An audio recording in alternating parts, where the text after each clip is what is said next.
Assalamu alaikum туғандар. Бишкек шары, Тоғалақ молда Киевский көчөсү.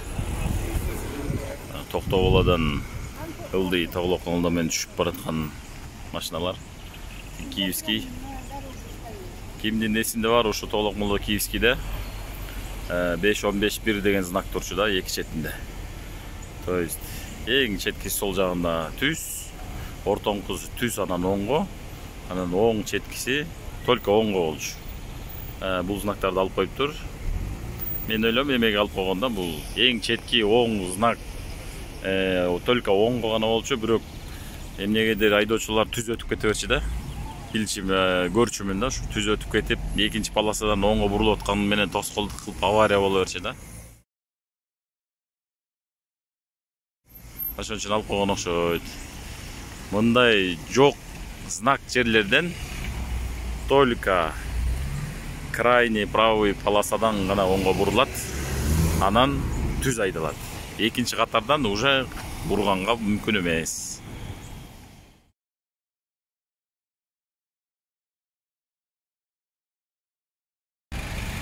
Тоғалақ молдо Чүй көчөнүн кесилиши. Жалават кафенин маңдайында турам.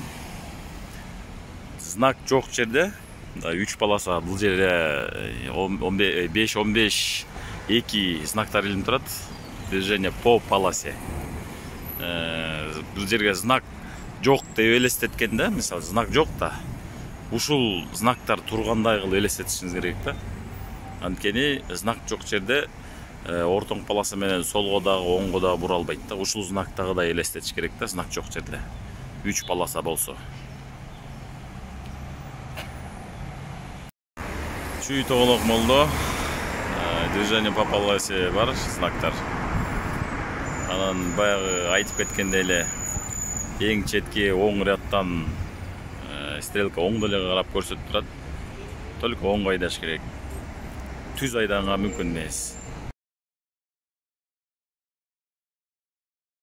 Мисалы кээ бирлер ушуну знакка баш ийбей түз айдагандар, мисалы ортоңку полосада түз анан оңго болуп атат. Четки оңура түз айдаса, экинчи полосада кайрылса оңго дытып болот. Жана ошондой эле мындай учурларда эки знак болуп калса, эки жака солго же эки жака оңго болсо, өзүнүн полосасына түшкөнгө аракет кылыш керек.